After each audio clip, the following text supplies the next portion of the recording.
What's your emergency? Welcome back to That Weewoo Show, a podcast where we watch and discuss episodes of the ABC show 911. I'm Bex. I'm Alice. And I'm Ellen. Thank you to everyone who's listened to our past episodes and who have shared our social media posts and who've rated us on Spotify and Apple Podcast. And this week, we're going to give a special shout out to those of you who have subscribed to us on YouTube. Don't forget, we have a YouTube channel as well. So if you prefer to listen to your podcasts that way, go over and check us out. We are at That Weewoo Show. Alice, what happened last week on 911? So last week on 911, LA was thrown into chaos as 911 went down. Maddie and Chimney worked to rebuild their relationship after the trauma caused by Doug, and Buck almost got injured after the ladder from the 118 ladder truck broke from underneath him. Yeah, was it chewing gum and spit? Spit and chewing gum, that's it. Yeah, and paper clips. It all ran out. You forgot to mention Eddie's new career as a Spider-Man. Yeah, and Eddie decided he is Spider-Man now. Smoke-eating Spider-Man. Yeah. With his magical turnout coat that could protect him from deluges of water. All right. In this episode, we're going to discuss episode 15 of season 2, which has the title Ocean's 911. I almost called it Ocean's 911. Yeah, that's a very different. Yeah, different story. That's not right. Yeah. But no, this is 911, Ocean's 911, and it first aired on the 22nd of April, 2019. And the official summary goes, a going-away party for a bank manager turns into an emergency and then a mystery as the first responders are accused of pulling off a daring heist. And we have a few triggers for this episode. In case you are wondering, we have claustrophobia, where someone is actually stuck in a bank vault for a little bit. We have cops being cops. I don't know how to describe that. And the death of a patient and people having seizures. So this episode was a lot of fun, actually. Like, the triggers don't seem to be very, quite as traumatic as previous the previous few episodes that we've had. I think they realised we needed some lightheartedness after Doug. Yeah. I loved it. The pace of this was... I was on the edge of my seat the whole time with this episode. It was great. I loved it. It's very fast-paced. It went very quickly. It did, yeah. Who wrote this one? We've got... This was written by Andrew Myers, and this is his first episode that he's written for 911. But he does go on to become a regular writer of the series. Mm-hmm. Right, so the beginning... I'm trying to remember what other show I was... Oh, it was... I've been watching a few episodes of X-Files in a row the last couple of days, and then I started watching this and it was oh yeah, there's this guy who's retiring the bank and whatever, and I'm like, oh, something weird's going to happen to them, and I'm like, oh no, hang on. This is 911. He's about to have some kind of medical emergency, not aliens abducting him or something. This was the most boring party I've ever seen. I know. The guys, there's a bunch of employees there that are just all standing in a line completely silent while this bank manager guy cuts a cake and says thank you. Refuses to do a speech, yeah. They've left the party until the end of the day, so these people just want to go home. Instead, literally, they're being forced to stand there and watch this guy, saying, "No, I'm not going to give a speech," and then proceed to give a speech. Yeah. They're looking at their watches, going, "Yep, cool. It's 4:54 in the afternoon. Can I just go home?" Yes. Yeah. Because I don't think they need to stay. Obviously, the bank manager needs to stay, and Nina, who is some kind of lesser manager, they need to stay because they're there to supervise the delivery from the armored guards, the couriers. I don't think the other employees need to be there. So yeah, I doubt they're going to get paid for this party. No, their only payment is cake. Yes, and it doesn't look like there's a cake. any alcohol or anything there. It's just... No, there's like juice. Like it's like Yay. juice and chips in big. Sorry, and, you those don't need big to have kind of alcohol tubs. to have a party. Like, my Sorry. pre-recording snack tonight was more exciting than this party. Anyway, his watch beeps and he looks at his offsider, whose name is Nina, I think, and he says, "It's time." And then they leave. It's like, oh, what's happening? Getting a delivery. So knowing that this was, I loved the way that this episode was constructed, where we didn't get any backstory at all. We don't know anything about it, what's going on at all. We just see the events kind of one after another as they're unfolding. Mm-hmm. And we're left in the dark about a lot of things until much later. So, but I didn't know going in that there was a heist involved and there was something going on with this bank vault. So every person in this scene was a suspect.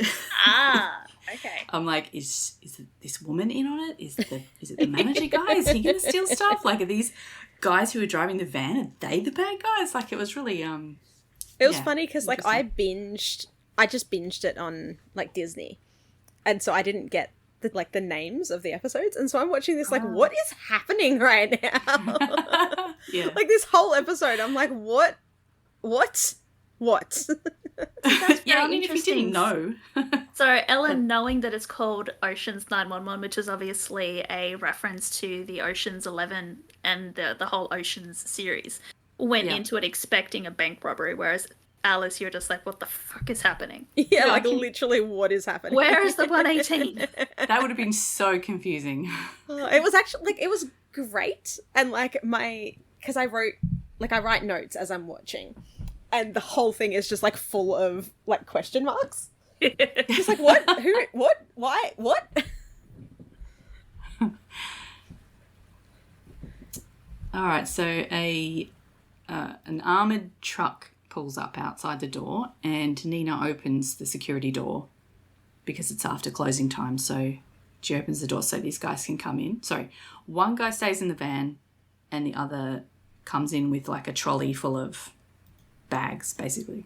Yeah. And so the manager guy, whose name is Prentice? Mr. Prentice? Which confused me, and I did not enjoy it because, as far as I'm concerned, Prentice is Emily Prentice from Criminal Minds. So I did not like that this was Prentice in this episode. Yeah, so he's looking very nervous, standing around near the vault. So you can tell that something's up with him just because he looks, like, shifty. Yeah, considering, so, like, he's about to retire from however many years, and he looks like he's never done it before. Yeah. Yeah, and even, like, when one of his about-to-be ex-employees comes up to him and, you know, says good luck, enjoy your retirement, whatever, he's just, like, gets startled by him. And it's like, oh, thanks, bye. Yeah. And the guy shakes his hand, and then as soon as he leaves, Mr. Prentice gets out this sanitizer and, like, squirts it on his hand and rubs it together. It's Yeah, giving germaphobe. Literally, when I first watched it, I was like, germaphobe, or is he, like, actually a racist? Oh. Yeah. That's interesting, because he only ever shakes hands of people of colour in this episode. So that is an interesting observation. Because, again, like, I had no idea that there was going to be a heist, so I'm just like, what is wrong with this dude? It's not that he's neither. racist. Yeah, we find out later it's not the case. Yes. But, yeah. That's a really interesting observation to take away. That's something I completely missed. Yes, because the armoured guard comes in with the bags full of, I think we later find out it's money, and wheels it into the vault while Mr. Prentice and Nina watch. And he has obviously been doing this route for a while, so he knows the bank manager, he knows Nina, he's got a little bit of a flirtation going on with Nina. So he offers his hand to Prentice before he goes. So saying that it's been good working with you. And yet there is that little bit of hesitation where Prentice sort of looks at his hand and considers maybe not shaking it for a second, and then he does shake the guy's hand and then immediately reapplies the sanitizer. Yeah, right? So I'm like, what is with this racist? Like... But then as the guard, who I believe his name is Billy, although we never find that out directly, he is walking back out of the vault, out of the bank towards the van, he suddenly starts choking and seizing and foaming at the mouth and falls to the ground. Yeah. And Nina immediately, give this woman credit, she immediately calls for someone to call 911 and runs back to the bank vault to get Mr. Prentice. But she finds him in the vault on the ground, seizing and choking and foaming at the mouth as well. And that is our cold open for this episode. Yeah, so a lot going on already. Yes. Yeah, so when we get back, the second guard who's still in the truck is like, it felt like he was like the audience stand-in for the first part of this episode, because he's just sitting there going, what the fuck is happening here? Yes. He's waiting for the other guy to come back, but then these fire trucks turn up and he's like banging on the window because the window doesn't roll down and he's not allowed to get out of the truck while he's parked there. And he happens to catch Buck walking past and he's like, tell me what's happening. And Buck's like, I don't know, we just got here. Yeah, literally. No. And then the guy says, yeah, I know that. Do you know what the call was for? And Buck says, 2 people down at the bank. And This guy's so funny. It's so funny. It's like down, like dead down? Yeah, injured down? Depressed down? Like, yeah, no, they're just sad, so they called 911. But Buck asks if the partner was exhibiting any kind of symptoms. And, like, does he have any allergies or medical conditions? And the guard that's in the truck's just like, no, he eats better than I do. And then, like, gets real close to, like, the little, like, hole that they're talking out of and goes, he's pescatarian. And Buck's like, okay. Okay, bye. Yeah. Jim's checking out the guard inside, and he says that his airway is clear, his jaw's not clenched, he's okay, apart from the fact that he just passed out. And Bobby and Hen, like Nina takes Bobby and Hen to the vault where Prentice is. So Hen takes a look at him, and Eddie turns up as well. And Bobby, they're all at a loss. They're like, I don't know what's wrong with these guys. Like, doesn't seem to be anything obvious. And Eddie mentions that it could be a nerve agent. Yeah, Eddie just casually, it's just like, yeah, it could be a nerve agent. Like, they were very casual about this whole thing. Like, these people are seizing on the floor, and they're Bobby's like, you what? And Eddie's like, probably a nerve agent. We might just all be dying, it's fine. And Bobby's like, yeah, okay, yeah, we're getting out. Yeah. And so they make everyone step away. But then Hen goes back into, like, the vault starts to beep and the door starts to close. And I think that's on a timer, so the door can only be open for a certain amount of time. And their time is, however long it took the 118 to get there, the timer is up, so the door is going to automatically close. Which Hen realizes is not a good thing, because if that happens, then Prentice is going to be locked in the vault, and they kind of need him out of the vault so they can, fix him. So she races in to drag Prentice out. Eddie and Bobby notice that she's going and race after her. Unfortunately, Prentice appears to panic when Hen goes to grab him and starts clawing at her face, and she's trying really hard to calm him down. It's like, no, I'm LAFD, I'm going to get you out of here. But that's taking too long. The door is closing. Eddie, bless him, is trying to hold this door open with brute strength. So that Hen has a chance to escape. You can do it, 8-pack. You can do it. He's going to get himself squished if he's not careful. Yeah, so, and it doesn't work, and Hen eventually has to decide, is she going to try and get Prentice out and risk being locked in the vault, or is she going to make a break for it? And she leaves the decision just that little bit too late, and the door shuts on her, locking her into the vault. And even though Eddie and Bobby are both pulling at that door with all their might, they cannot get it open. They need more than just the 8-pack. But yeah, so Hen seems fine. She's like, I'm here, I'm making myself comfortable. And Bobby's like, no, not too comfortable. How do we open this?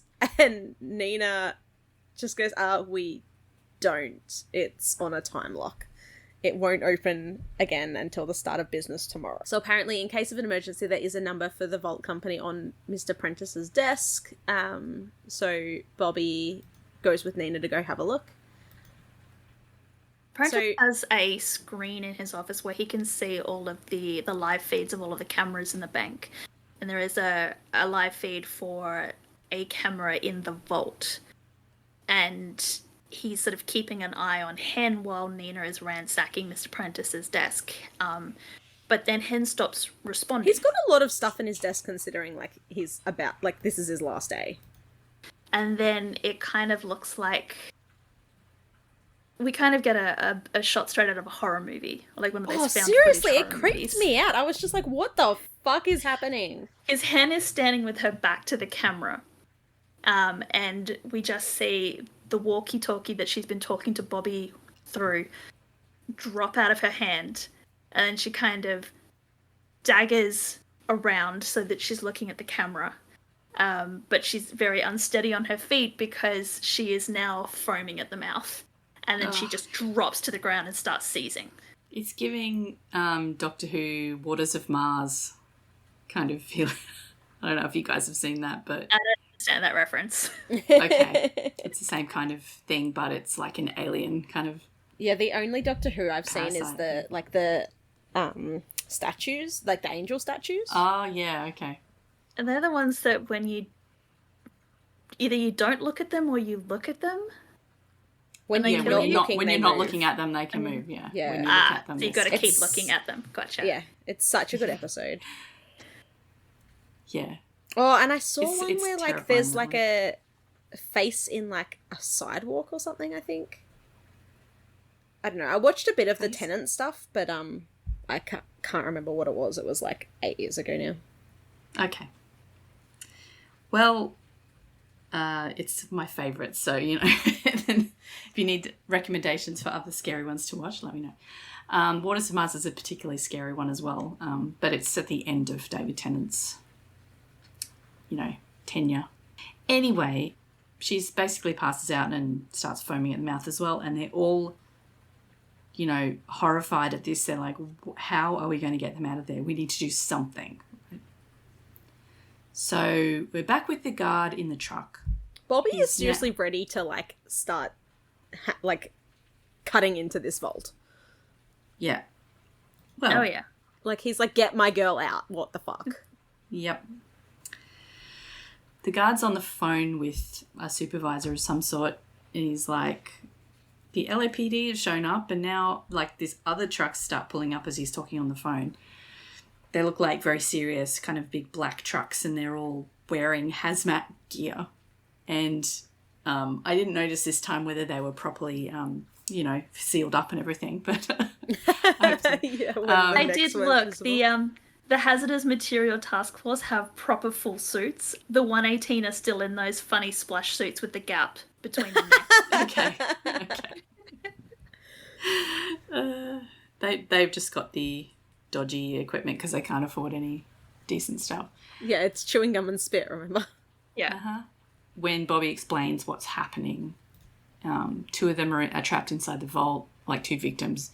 And then the third victim was here delivering some money, and he was the first affected. And this guy Bowman, who's the boss of the task force, it's like, could be he was delivering more than money. It's like, ooh, okay, detective. And the others were fine. Like, no one else has been affected yet. So, and Bowman is very on top of things. He's like, starts giving out the orders, like, clear this space. Everyone needs to be decontaminated. Environmental testing, bang, bang, bang. Let's do this. He wants to know what's going on with the vault, so Bobby and Nina lead him toward the vault, where Buck is trying to open it with the circular saw from the truck. He's doing his best. Like, his best isn't great, but he is doing it. That's not going to work. It's a steel Points door. for trying, but yeah, no. You are going to wear the blade out of that saw faster than you are actually be able to cut through the metal on that vault. Buck is so cute in this episode, though. Like, he is doing his absolute best. So Bobby decides that they must be running out of air. So they need to drill a hole in the door and get some air in. Yes. And so Eddie reminds him that the door has electricity going through it, so they can't just drill through it, which is very sensible of Eddie. Well done. I'm glad one of them's thinking. Eddie obviously had the brain cells for this episode. That's it. Like, okay, so Buck has one brain cell and it bounces around his head like the DVD screensaver. And that was all fine. But then Eddie joined the team and now they share the brain cell and it bounces like between each of them. And so, yeah, Eddie had it today. Yeah. Because Buck's already been trying to cut the door with a saw. But Eddie didn't tell him. Anyway, so they decide they need to turn the power off, so they arrange that to happen. And Chim cuts the power, and Eddie... Where did they get that drill from? Because that is one massive drill that Eddie's just pulled out of his back pocket. Before this, outside again, the guy who's in the truck sees Buck coming back out of the building and like bangs on the window and starts asking him what's happening. And Buck's like, I can't hear you. I've got this thing on my head. And the guy's like, what's happening? And Buck just like gives him this big thumbs up and like heads back in. And yeah, he literally just goes, okay, and then just leaves. And the car's like, well, that wasn't helpful. Bless him. Because again, Buck does not have the brain cell today. Yeah. Okay, so yeah, this drill is huge. I don't know. They wouldn't have had that in the truck, would they? I don't think that's standard issue. No. But apparently it's working. So... Yeah, and Buck's standing there next to him, just looking on going, oh yeah, work that drill, buddy. Thinking about other things that Eddie can drill later on that night. Yes. But while that is happening, all of the bank employees are being led out of the bank and put through the decontamination process. Did we mention right now, like, everything is dark? Like, the whole bank, everything inside is dark. There's no cameras because they had to shut off all the power. Yes, and that is important. It is. But the drill works its magic. They manage to get a hole in through the door so they can feed in the tube connected to the O2 canister so they can start pumping some air into the vault. So they put the power back on, and then Bobby decides that they're going to crack the safe so that they can get Hen out. And the way he's going to do that is by pimping Michael out. I love this interaction so much. Because, like, it was last episode, wasn't it, where they had their, like, little fight? Yes, but then they made up over pie and ice cream, so they're besties. Yeah, they're besties again, yeah. Yeah. Because, yes, Bobby decides to call Michael. Because Michael, being an architect, Bobby thinks that he would have some specialist knowledge or information about bank vaults, about how they get installed. Because all architects are experts on bank design. It's a reach. I mean, it happens to be a reach that pays off because while Michael doesn't have any specific knowledge and doesn't have access to the blueprints for the Pacific Federal Bank, another person in his office that does have access to those kind of blueprints happens to like Michael. And he says that with a very specific emphasis. He likes me. And Bobby, without even missing a beat, goes, well, like him back. Yeah, literally, like, I need you to do whatever you need to do to get those blueprints. I need you to take one for the team, Michael. And now the guard who's still in the truck has seen his workmate being wheeled out of the bank by the paramedics. And he's like, I think Billy's dead. They just put him in an ambulance. I don't know. They're putting people in the showers. No, I didn't say plague. And he's like, oh, that could be, couldn't it? It could be a plague. Yeah, this is when I was like, isn't this 2019? Like, this is the year before the plague. Yes. Yeah, he's having a bit of a panic attack. But the money's fine. Don't worry, sir, the money's fine. All right, Michael has done his work. Yes. He's Although got- now he has he's to got go the to a blueprints. Sondheim concert with the guy from The Office. But the results of pimping Michael out is that the office building wasn't always an office building. And when it was converted into a bank in 73, they built the bank vault into the existing building. So the back wall of the vault is just the back wall of the building. Fine. They're actually expecting anyone to have a heist where they drill through the wall of the bank. Yeah, I will admit I did not look up on the logistics of how you securely create bank vaults and whether you would have No, you will get put just on a the list door. if you do that. And they'll break they'll ruin your nicely folded clothes. Yes.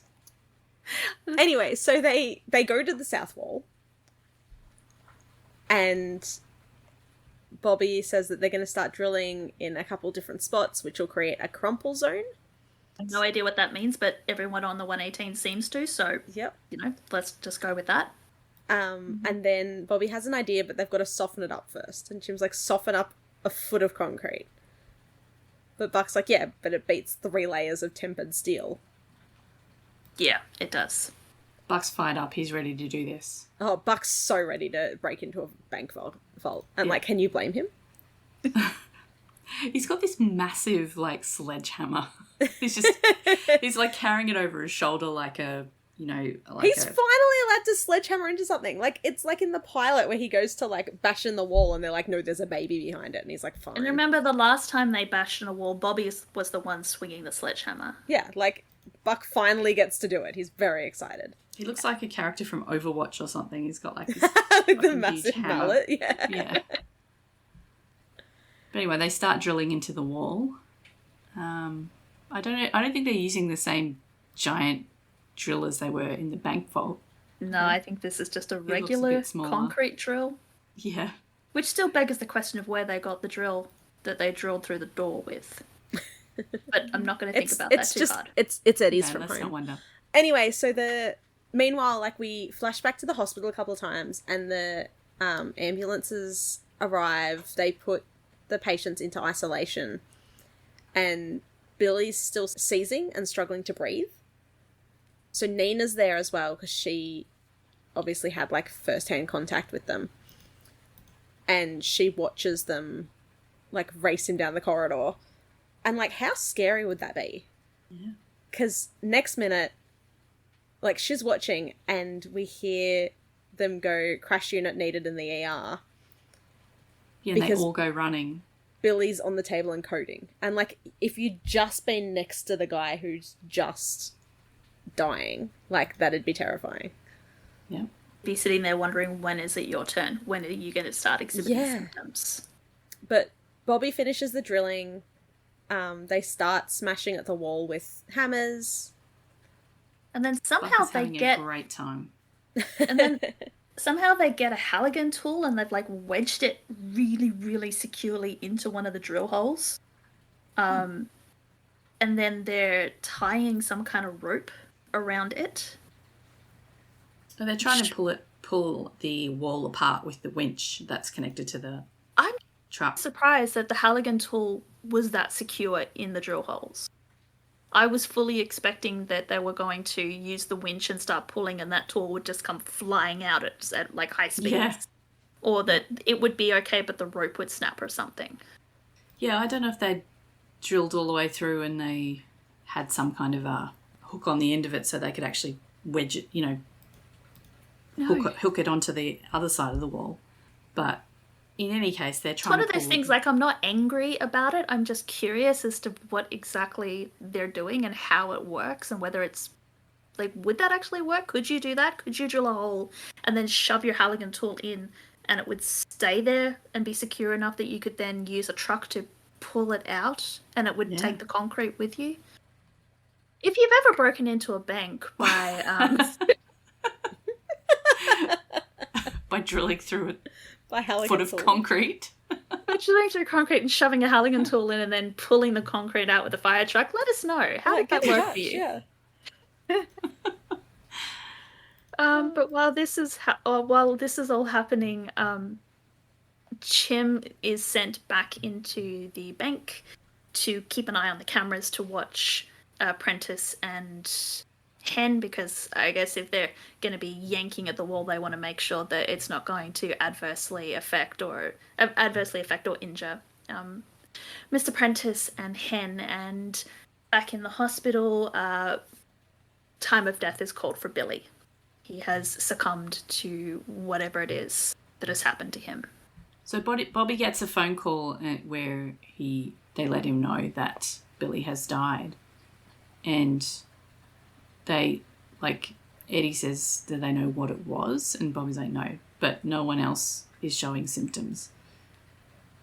So, and then Buck goes, screw this, and he just opens the truck door and gets into the truck. And I'm like, is he going to drive the truck into the wall? I absolutely thought he was going to drive into the wall. I 100% thought that he was going to drive the truck into the wall too. Yeah. I'm like, what are you doing parking there? But because the winch is on the front of the truck, he just reverses with the truck. Like, I don't know if this would work either, because if the thing is just wedged in there, surely it would just come flying out. Like, you can't, no matter how much you drill it, you can't put, like, concrete walls are reinforced with rebar. Like, they have steel inside them, right? You can't Chim's there. The rebar got scared off. It's fine.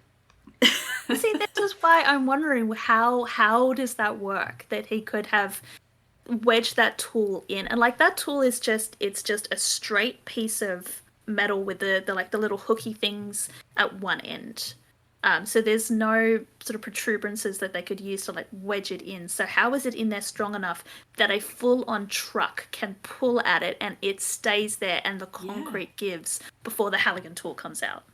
They how must does have that just work? drilled enough holes that it destabilized the whole Yeah, building, it was the which crumple is a bit zone. of a worry, to be honest. The structural integrity of the building itself doesn't seem to be very good. Anyway, it works. Who cares? Let's not think about it too hard. And again, the thing is, I'm not angry at this. I'm just confused. No, it looked cool, I guess, but I was just it looked very cool. And they do but I love the fact.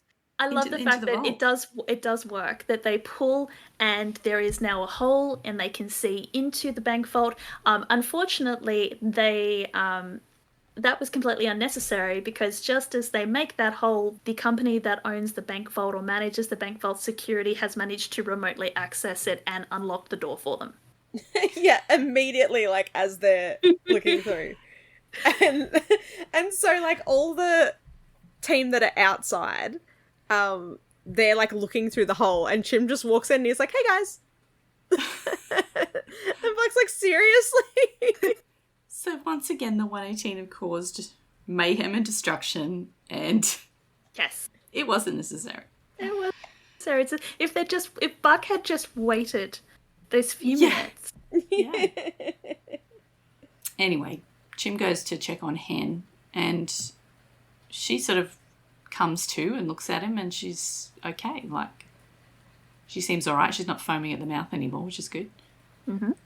As Chim sort of goes to check on the other guy, the others are just standing there looking through the hole.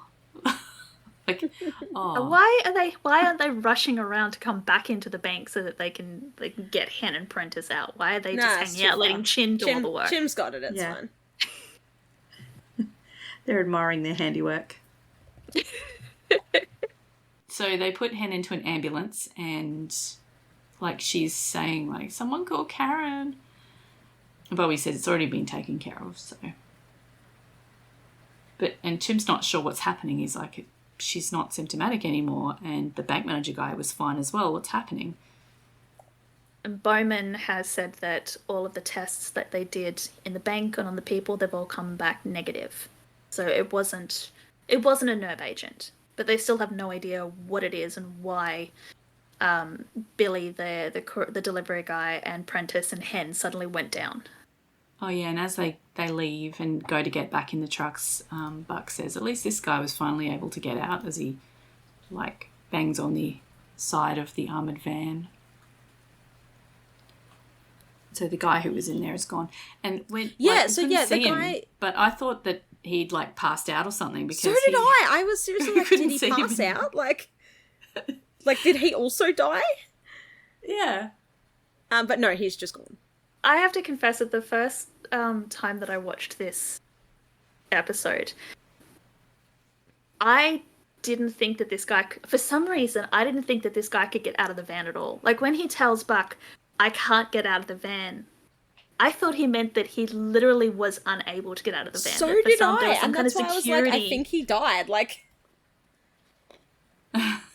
so like for part of the episode for me was the mystery was like, wait, how did that guy get out of the van? Literally, I didn't realize that it was like protocol says that I can't leave the van unattended. Yeah, but why did he then? Like, maybe they made him get out to get decontaminated or something. Well, we find out later why he got out. I just didn't think he physically could get out. Yeah, like, I assumed that, like, it was fully locked down and he wasn't allowed to, like, he couldn't physically leave. But, no, like, he just wasn't allowed to get out. The windows, but no, it was, like, protocol dictates that because he still had stuff in the back and he couldn't leave it. Mm-hmm. So, anyway, that was me being very confused the first time I watched this episode. No, I was exactly the same. I was just like, so then, I think he died. Like, what? How did he get out? Is he passed out? Is he dead? Is there another layer of this that we've missed? Well, there is, but that's not it. Mm. There are a lot of, like, now and then there are red herrings where they're, like, making someone look like they're doing something, but they're not actually doing it. So the mystery part of it is really good. But they go back to the station, to the 118 station house. Yeah, so Hen's rescued... what's his name? Prentice. Mm-hmm. He's rescued, and so they're... back to the station. And Buck jumps out and goes, so that might have been the weirdest day I've had since joining the LAFD, and we've had a few. And he's like, seriously, it was like a bank robbery with no robbers. And as he says that, there's sirens and cops just, like, pull in and tell him to step away from the vehicle. Yeah, they're all like, can I help you? Like, what's going on? And the officers move towards the truck and they open up the compartments that are in the side of the truck and pull out bags. And then they open them and dump out a load of cash in slow motion. Yeah, I feel like this very is dramatic, like... but I was looking at that going, dude, you just contaminated the crime scene. Yeah, right? Like, why are you dumping it out? Like... Yeah, that was just for dramatics. Yes. And they're all just looking at each other going, what the hell? Yeah. Chim's mouth has just dropped open in shock. Buck is looking at Bobby in absolute confusion, like, when did we pick up money? Has that always been in the truck? Yeah. Like, do we usually leave it in there? Is that in case we need lunch? Bobby's face is just, stoic. Bobby. just Bobby being Bobby. Bobby, whose default state is just the man standing emote. The emoji, phones. yeah. Yeah. It's literally just Bobby. Yeah. But yeah, now we get a really cool... Like, I really like this part. So we get the interrogation scenes. But it's almost simultaneous interrogation scenes, even though it's always Mercer and Wash who are the two detectives from Robbery doing the interrogations. Every time we sort of cut to the other side of the interrogation table, it's someone different. And it's just cutting backwards and forwards, different people answering different questions. It's very well done, and it keeps the pace of the episode going. Because I can imagine that if they were just going to show us like 8 or 9 different interrogations, it could get quite boring. But they go through rapid fire. Yeah, it's so fast and it's so good. So Wash is the man? Yes. Yeah, cool. So Mercer is Tom Haverford's ex-wife from Parks and Rec. And when I was first watching it, I was just like, how do I know her? And then I'm like, oh my god, it's Tom's ex-wife. I'm usually like that with Supernatural. Yeah. Like, I'm sure we've seen this person before, and then I look it up and I'm like, Just like, is she in Supernatural? No, she's in Parks and Rec. But yeah, good for her, because she plays I think she's a surgeon on Parks and Rec. Oh. So look at her having, like, ludicrous careers. I don't think that's the right word. I'm very tired. Lucrative? That's it. Thank you. So close. So Almost close. got there. I'm like, it starts with an L and there's some letters in there. Don't worry, it's okay. Apparently there was $300,000 in there. And Yes. Hen just can't believe that they're even having this conversation. She's like, why would I have any idea of how it got there? I was unconscious in a vault. Yeah, they're like, you were And- at the bank when it was stolen. And it's like, if by at the bank you mean I was unconscious and locked away in a vault, yeah. But then she mentions that she wasn't alone, and then we cut to Prentice, who they're also interviewing. He's feeling some after effects from whatever the thing was that was making him seize. Which He's is like apparently just and, burping. like, Yeah. he looks like he's about to throw up, but he doesn't. He doesn't he's like, do you have any idea what happened? Like, he doesn't seem to know anything. And then they've pulled Maddie in. Yeah, because- so they've dragged in everybody that is tangentially connected to this call. And they have motives for pretty much 3/4 of them. The rest of them, they are just grasping at straws with. But for the Buckley siblings, they think they have a good case because they find it very suspicious that Maddie took the original 911 call and then happened to dispatch the 118. Like, and Maddie's just like that. That happens more than you know. That's normal around here. Maddie's like, that's literally the only engine I'm actually allowed to dispatch. I have one button on my computer and it says 118. I'm not sure why. That's just how it was set up. I don't know. It's Yeah, only they when do CAD all goes weird down that things. she can start dispatching other units. Because yes, she can do it manually there. But they do find it suspicious because they somehow got copies of the text messages from both Maddie and Buck's phones. And after Maddie dispatched the 118, she sent a message to Buck saying, our money problems are over. And they've gone, right, so you have arranged for this bank robbery and you're letting your brother know. And Yeah, because Buck's like, if you were robbing a bank, like, why would you text about it? But no, Maddie's landlord finally agreed to let her out of her lease and refund her security deposit. so Apparently she's he'd moving been out. a bit of a dick about it. But yeah, so apparently Maddie is moving out. Well, she hasn't really been there that long, has she? No. But Maybe also, months, like, yeah, she got kidnapped 3 or from 4 it. months. So, like, Yeah, but Yes. I don't know what tenancy agreements are like in the US, but I don't think there's a clause in there that says that you can break your lease if you get abducted out of your rented apartment. I mean, we can break them here for domestic violence reasons. Yeah, but isn't that if you're renting with the partner who is abusive? Like, Doug wasn't anywhere near that. That's a completely different tangent. Anyway. We won't bother going down that one. So that's their angle with the Buckleys. That they're Yeah. having money problems, and Maddie has colluded with Buck to rob this bank. Yeah, and we get a flashback of Buck getting into his Jeep, like, with Maddie, and Buck's got this giant carry bag, and, like, they're just chatting about the landlord, and Maddie's just like, yeah, but, like, what's all that? And apparently he's got decorations for Chimney's welcome back party. Yeah. Because we've completely forgotten this is Chimney is back after his convalescence. Yeah, so it must be at least a few months after. Surely it would take longer than a week to get over a big stabbed. Well, he was But we already... we don't know how long it's been. He was already off for quite a while in the last episode, because Maddie had been off for, like, 6 weeks, hadn't she? Yeah, I mean, he was getting up and moving around. It hurt him to jump up in the air, but he was, you know, I mean, being a firefighter is a very physical job. Like, Yeah. So, like, Maddie you'd was wanna fine be to go back in- but you'd I want to don't be think in it good can shape. be that long after the last episode because they wouldn't allow the 118 to be down a ladder truck that long. And they've got a ladder truck back in this episode, so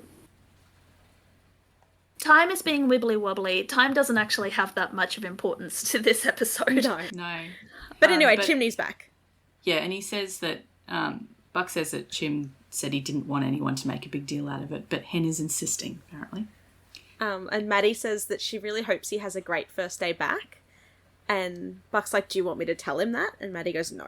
So they're still taking a break from each other. So that's what's going on with the Buckleys. Mercer and Wash think that Bobby... They don't quite have a grip on why Bobby did it, but they're pretty sure that he conspired with Michael to steal the blueprints for the bank, probably in order to help whichever other member of the team was pulling the heist. Michael, who has also been dragged in for interrogation, corrects them and says, no, it wasn't stolen. I slept my way to get those. And then we cut to Athena, who they have also dragged in, not because she had anything to do with the heist necessarily, but because she, that's her ex-husband and her fiancé who have been implicated in it. And they have laid their cards out on the table for her, explained to her what they think is going on. She's looking at them like they're a pair of idiots and then just starts laughing at them. I love Athena in this episode.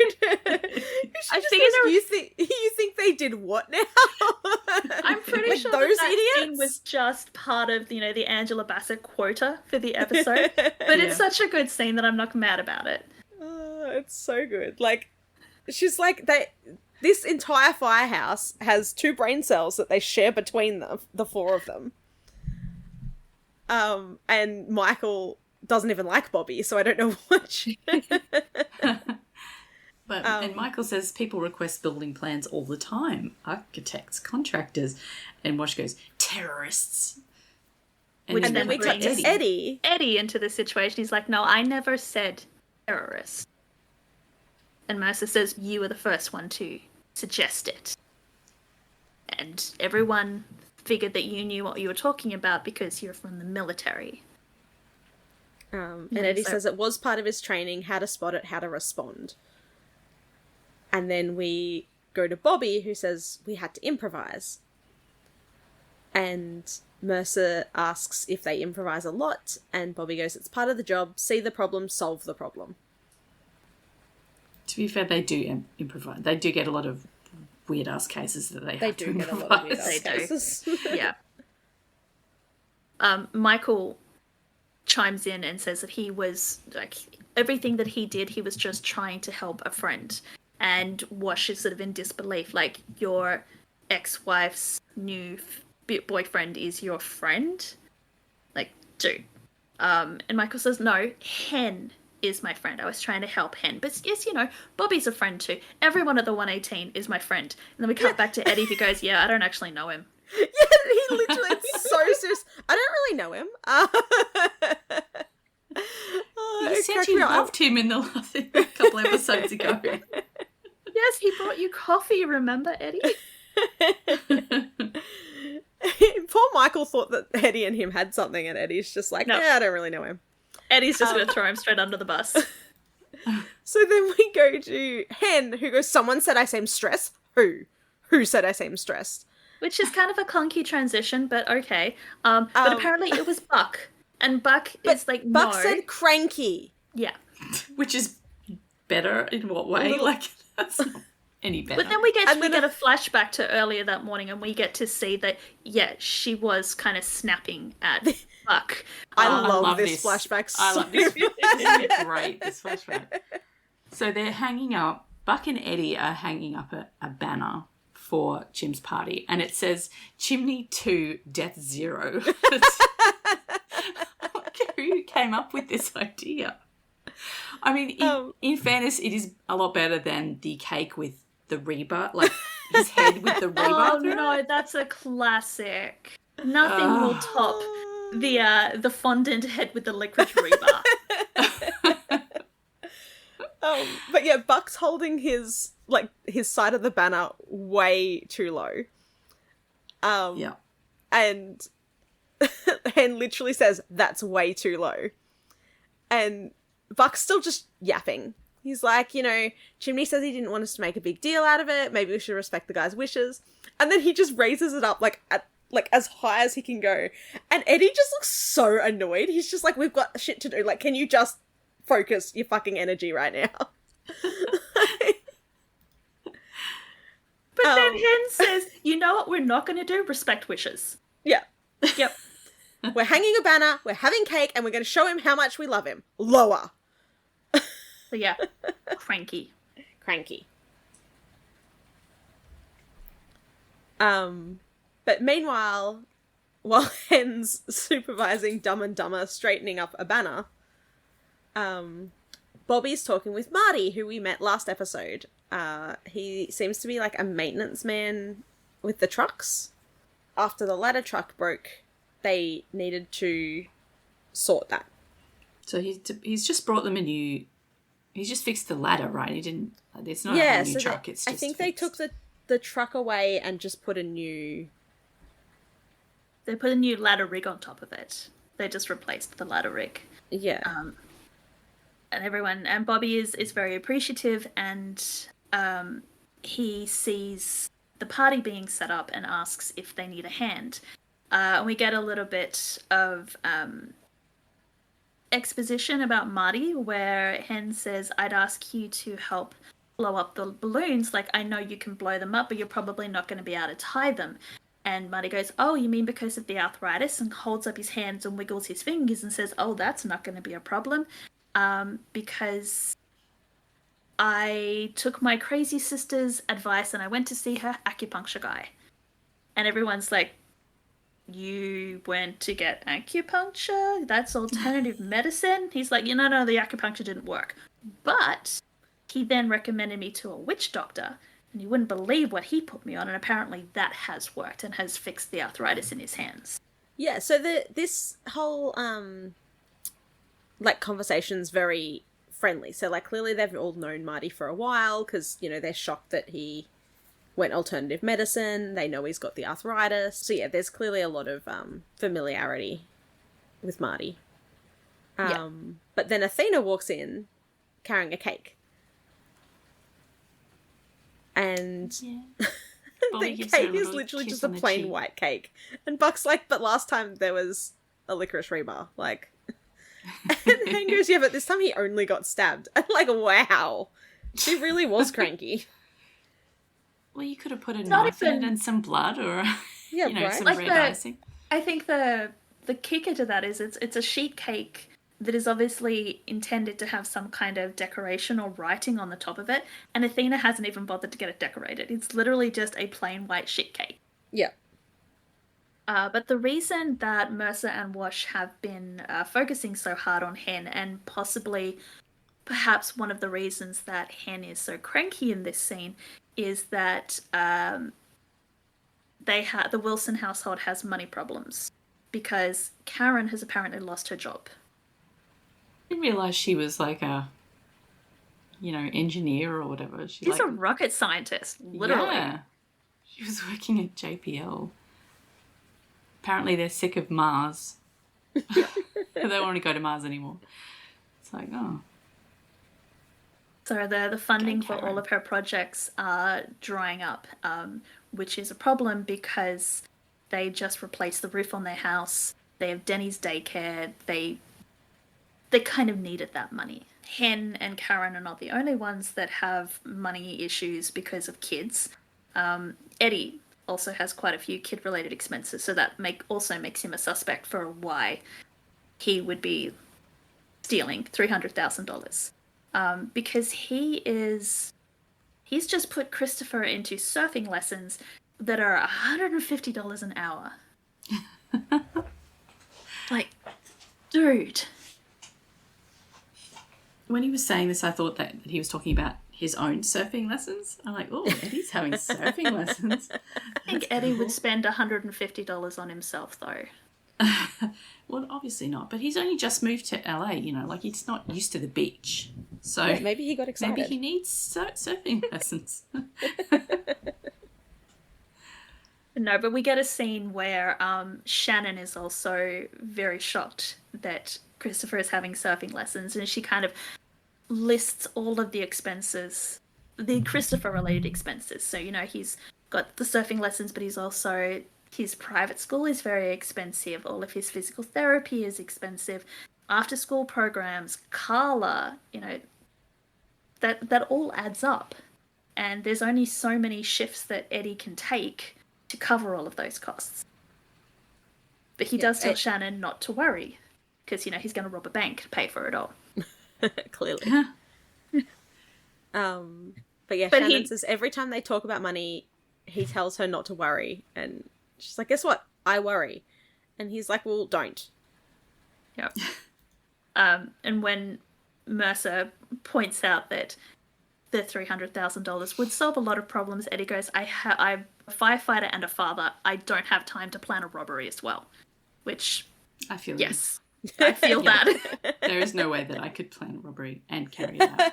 No. But who did have time to plan a robbery? You'd sit down to plan a robbery and your kid would be like, Mom, I'm hungry. And it's like, for fuck's sake, I give up. Yes. Yes. But Chimney had plenty of time to plan a robbery because he just had 6 weeks at home Marie Kondoing his entire apartment. He did. They even say, like, with what you do for a living, you must have been climbing the walls. And she goes, well, like, redecorating them. Yeah, he had a lot of time on his hands to think, to plan. And he's like, who did I plot with? And they're all, like, they go through all of them and they all said, like, no, none of the others would have done this. Like, it wasn't me and it wasn't any of them. We're going to turn attention to Bobby, who is adamant that no one on his team would do it. But whatever investigation that Mercer and Wash, or sort of preliminary investigation that Mercer and Wash have done on Bobby, they have questions. They obviously haven't got a lot of information on him, and that makes him very suspicious to them. They question whether he knows the members of the 118 as well as he thinks he does, because they don't know him very well. I think they would know Bobby better than Mercer and Wash think that they do. Because they know about Bobby. They know everything about Bobby. It's just these guys who don't. Yeah. And Buck is adamant that he trusts Bobby. So if Bobby says that they have to get into the vault, then yeah, they have to get into that vault. Mm-hmm. Yeah, and they ask Hen why she ran back in there knowing that there was what they suspect was nerve agent. Why would you do that? And Hen goes, because it's my job. And then we get into an interesting development where they start saying maybe you were providing a distraction so someone else can do a different kind of job. And then it's revealed to everybody that, the armoured car driver was involved, and the money that had been stolen actually came out of the van, not the actual bank. So it wasn't a bank robbery, it was an armoured van robbery, because we get photos of someone in the yellow splash suits that the 118 were all wearing, climbing into the back of the armoured van. Yeah, so at this point we're all solving the mystery because it doesn't seem confused. It doesn't seem like they have any idea of what's going on. No. And then they drag the driver of the armoured van in to interrogate him. Yeah. And he's like, I don't know what happened. I just did what the firefighter said. He said that I was in danger and I had to get decontaminated.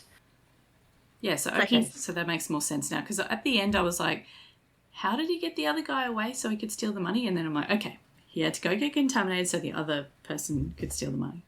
I mean, like, to be fair, at this point, like, he thought that the other guy had died.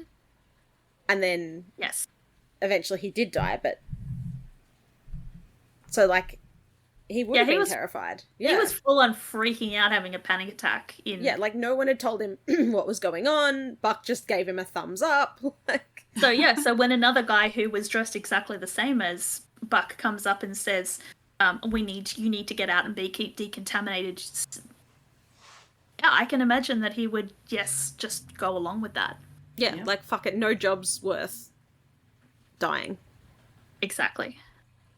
So we go back to Hen, and yeah, they've kind of changed their tune with Hen a little bit. They don't think that she was the one who took the money, but she was colluding with one of the others. She was the distraction that allowed somebody else to get into the van and take the money. And they flat out ask her, "Who is your partner?"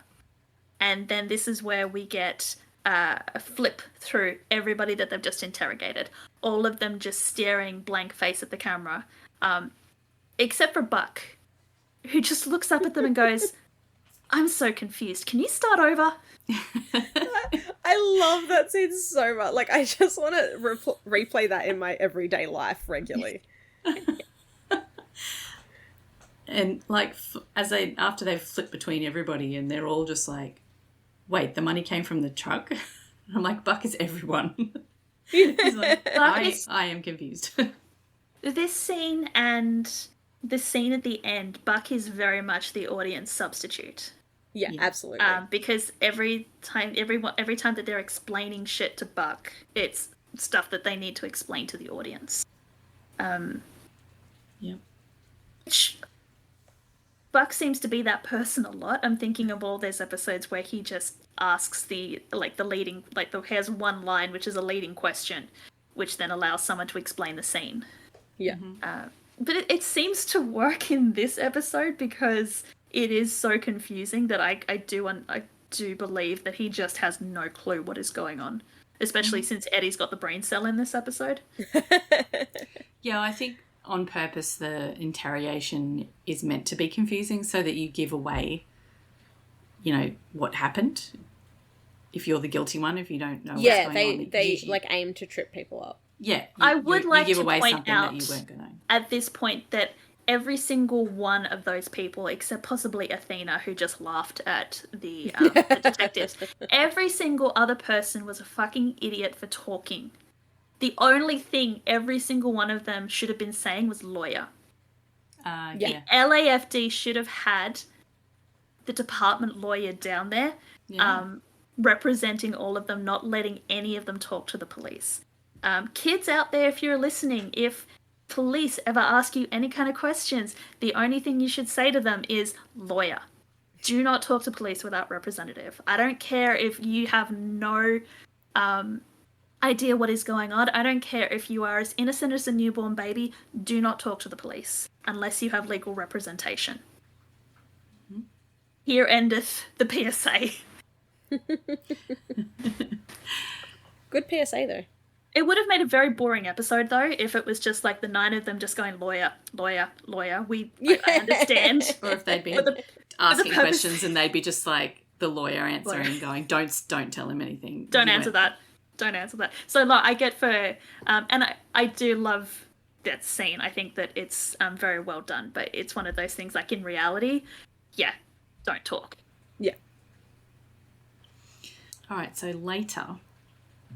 Athena and Hen, who are now off duty, although I guess they were before if they weren't, if they were getting interrogated by the police, they head back to the bank so that Hen can try and remember what happened and help to clear her name. So it's closed. The bank's closed, but Nina actually comes to the door, and when they knock on Lets them in? Yeah, just lets them into a crime scene, but it's fine. Oh, you're the firefighter who went back into the vault. How are you doing? Come on in. Please ignore the police tape. Come in. It's fine. She does tell them that the bank is going to be closed for about a week because Captain Nash went a little Hulk smash on the wall. Yep. And this is where Athena and Hen find out that Mr. Prentice was retiring, that the day of the robbery was his last day in the office. And here we find out that we were talking before about how he seemed really nervous about the whole vault thing, but he's been at this bank for 26 years. Yeah. So if that does make his behaviour especially suspicious. But apparently he's had a phobia this entire time of getting locked in the vault. No, See, this I also don't understand. I kind of understand why they referenced it, but it doesn't really make sense because he's had the phobia for like 4 months. He had the phobia ever since he heard about that kid in Florida, which happens in November of the previous year. So for like 25 and a bit years, he's fine. And it's just in the last 4 months he develops a phobia. Unless this was some kind of story that he started seeding. Getting ready for the heist. Which I think a better story would have been like this sudden germaphobe. Yeah. Like suddenly he's just putting hand sanitizer on anywhere, getting used to people seeing him put hand sanitizer on his hands, because then it wouldn't have been at all suspicious when he's standing at the vault shaking people's hands and then slathering his hand in hand sanitizer. Yeah. But that's okay. But we did need that reference to the kid in Florida, because that's going to be important for later on. And that is, that's another one of these sort of ripped from the headline stories, but not quite. So I'm going to leave this for a second and come back to it a bit later and explain to you about the kid in Florida. Okay. So Hen wants to take a look in the vault, and Nina just lets her in. I don't understand why Nina lets her in, because they have a crew in the bank vault moving all of the security deposit boxes out. Yeah, like, Hen is actively being, like, investigated for bank robbery. And they're just like, are being investigated for a collusion to, rob the armored van. The only thing I can think is that Nina doesn't know this. Yeah. But even then, why would you let a civilian, and she's never seen Athena before, so it's, two civilians just being let into the bank vault while they are opening all of these security deposit boxes, which we later find out have some serious shit in them. But, anyway, so Hen starts role-playing with Athena and, like, They go for a little reenactment. Yeah. And finally, like, the whole episode, I've been like, it's the hand sanitizer. It's the hand sanitizer. For fuck's sake, it's the hand sanitizer. Where the fuck is the hand sanitizer? And then finally, Hen kneels down and finds the bottle of hand sanitizer. And I'm like, fine, for fuck's sake. Like, I do like the episodes, I must say, that the 118 solve, like, crime that the detectives just did not bother to solve. Or, like, couldn't work out. It's not very good for, the LAPD, though. No. That's why I like them, because it's like... The head of robbery missed sweeping through the bank vault and missed, like, a crucial piece of evidence. I can't believe we missed this. It's like, I can't believe you missed it either. It was right there. Literally, it's right there. Like, did you not even look? There's an episode of Lone Star as well that does it, where, like, TK, who's literally just a paramedic, solves, like, this, like, serial killer. Oh my god. The cops are just like, la la la la la la. TK's just like, guys, like, he's right. What are you doing? He's right there. Like, what the fuck are you doing? And I'm just like, yeah. It's better than, like, the propaganda storylines. Yeah. Yeah, this is, it's almost like reverse propaganda, because it's like the cops are so incompetent that firefighters are having to solve their crimes. They're too busy working out this really weird, convoluted thing that Buck can't even follow. Wash does kind of cover his butt going, did we miss it? Or did Hen plant it when she went back into the vault? Yeah, literally immediately, like, oh yeah, you must have planted it. And Athena's just like, check the tape. Like, there's literally security cameras. But yeah, so Hen remembers that the bank manager touched her face. And so Hen's completely convinced that it's the hand sanitizer. And it sounds like Wash had completely dismissed the bank manager from his list of suspects. Yeah, you're saying now that the bank manager was in on it? Like, yes, that's what she's saying. Yeah, and Athena's like, did you know it was his last day? And he's like, yeah, he put in for retirement just before Christmas. It's like, yep. Did you not, like, look into that more? Yeah, Athena says he put in for retirement right after he saw this, and she brandishes a News 8 article, which I didn't realise that they did print media. I thought they were just, like, TV news. But apparently Taylor Kelly's very talented. Taylor's branching out. Yeah. So the article says rescue workers drill vault to rescue child. So they've conflated two bank vault rescues for this one. So in November of 2018, there was a kid in Florida who got himself stuck in a bank vault. He and his friend were exploring an abandoned building, which happened to be an old bank. And there was a vault still on the premises, and one of the kids went in and started pressing buttons, like, oh, I wonder what this button does. Apparently that button shut the door. And thankfully his mate was still on the outside, and he called 911. But they didn't drill a hole to get that kid out. They just managed to get in contact with an old employee of the bank who still happened to remember the combination. So they just opened the vault that way. Thank God, because seriously, I take a week off work and I forget my password. So I'm very impressed that the employee remembered. I don't know how long the bank had been out of commission. But the whole drilling to get the kid out might have been a reference to a 2003 incident where a woman, her toddler, got locked in the bank vault. So she'd picked her kid up, her 2-year-old. She'd picked her 2-year-old up from daycare, brought her back to the bank so she could obviously finish closing up the bank for the day. And part of her duties was something in the vault. So she went into the vault and was unaware that her kid had followed her in. So she closed up the vault and only then realised that her daughter was in the bank vault. Oh my God, wouldn't you check? And oh my God. to make it worse, something happened and the power then went out in the building, which reset the vault lock, and it was not going to open again. It was like a factory reset on it. It was going to take 12 hours before they could open it up again electronically. And so they did drill her out. They got a drill from a diamond mining company. It was like this massive bore drill, and they did drill a hole through the side of the vault wall, a hole big enough that they could convince the 2-year-old to crawl out of. Oh my God. Yeah. Trauma for everyone. She was in there for 5 hours. But by the time they kind of got a camera in there to check on her, she'd gone to sleep. She'd stripped off, because it was probably 5 or 6, because they picked her up after school, so after daycare, and it was the end of the day. So the kid was tired, she was overheating, so she just stripped off because she was hot and then went to sleep. Yeah, fair. Yeah. I've been there, kid. I've been there. Yeah, so those are the two stories that they've kind of put together. For this storyline. So there you go. That's your fact check for this episode. Real life 911 fact check. Back into 911 land.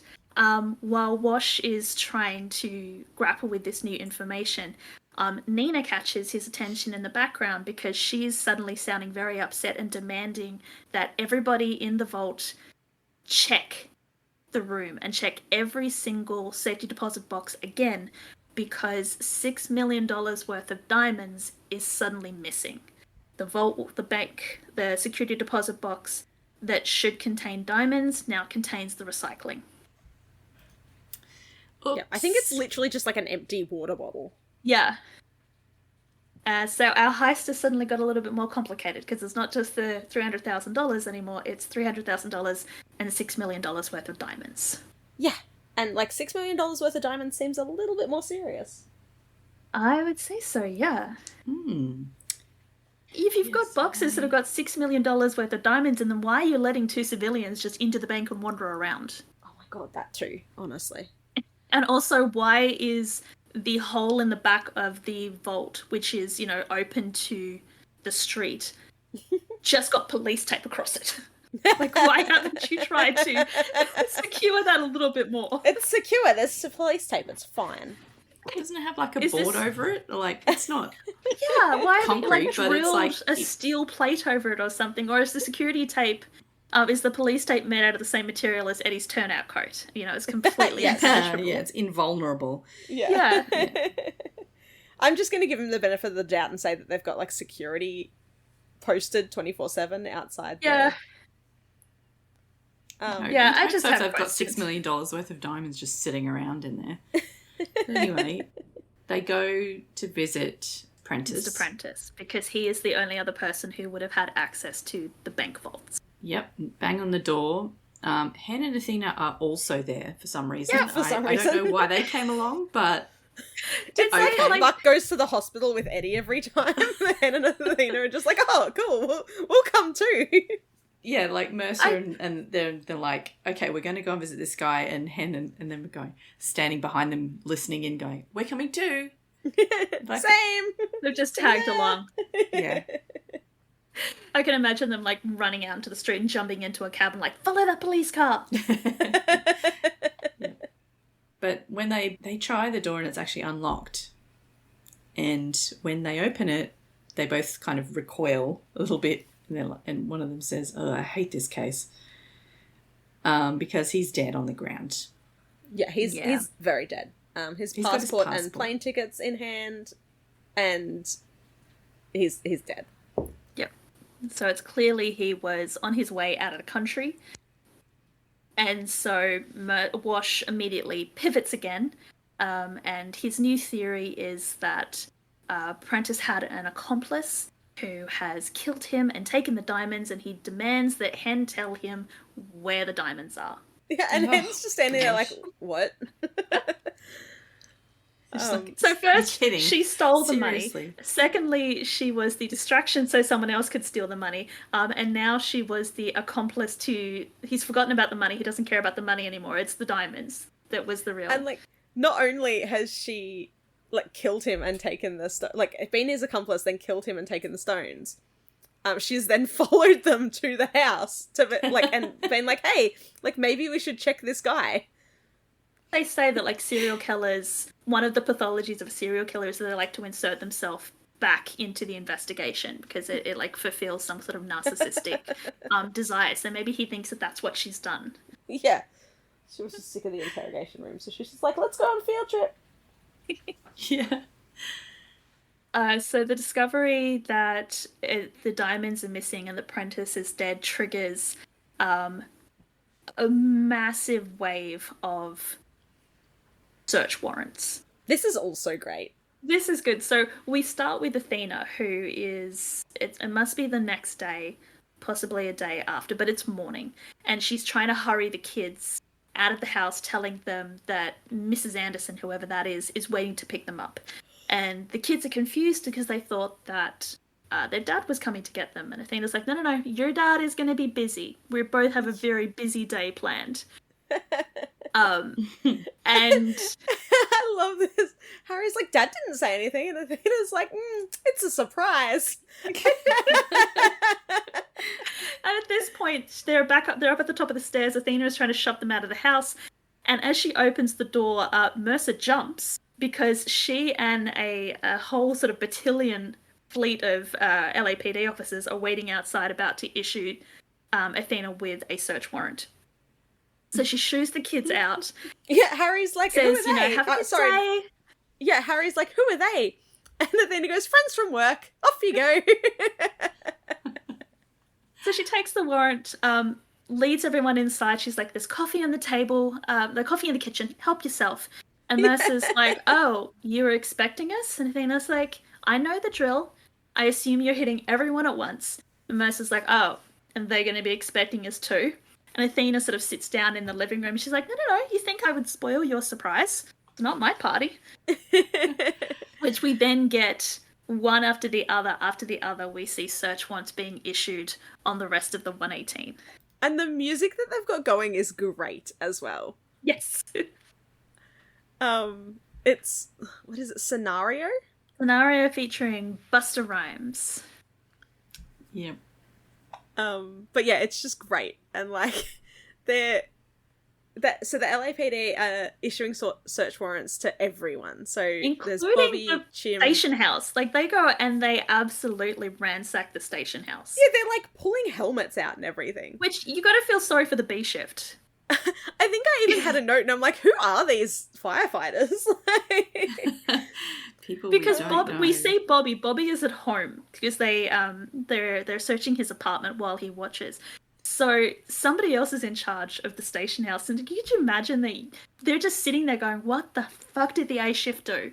What do you mean the A shift stole $6 million in diamonds and didn't share them? Like, what the fuck Yeah, did they've they do stashed now? them somewhere in the station house. Like, can we help you search? Yeah, I can just imagine that there are members of the B shift going like, if we help you find them, do we get a cut of can I them? Like, keep is there a one? reward? So Bobby's at home, and like the LAPD are literally going through his fridge, and he just sits there and he's like, really? The condiments? They hit Michael's office as well, and they confiscate his laptop, and he starts freaking out, saying, you know, my entire life is on that laptop. And I'm just looking at him going, I really hope that you backed everything up to the cloud, because you're not getting that back anytime soon. They're also at Chimney's house, Oh, and poor Chimney. they're going through his dresser and tossing all his clothes onto the ground. Oh. And he's like, do you know how long it took me to get those color-coded? And like, last episode we literally saw him folding his shirts the entire episode. Yeah. So like, he's like organizing with Tommy to drop the water bombing plane while still folding and Marie Kondoing his clothes. They were folded so neatly too. They were So these perfect neatly. little packets, and now they're just all over the floor. Poor Chim. And they are also tossing Buck's Jeep. So he's sort of sitting on the footpath, just watching them literally toss everything out of his Jeep onto like the nature strip. They're also tossing everything in the apartment, and Maddie's like, yep, so much for the security deposit, and pulls out her phone. And Buck's like, calling a lawyer? And I'm like, what do you mean calling a lawyer now? Why didn't you call a lawyer earlier? Yeah. And no, Maddie's not even calling a lawyer. She's calling an Uber because she's still got to go to work today. Oh. They must have let her poor off. Maddie. She's not a suspect anymore, so she's allowed to go back to work.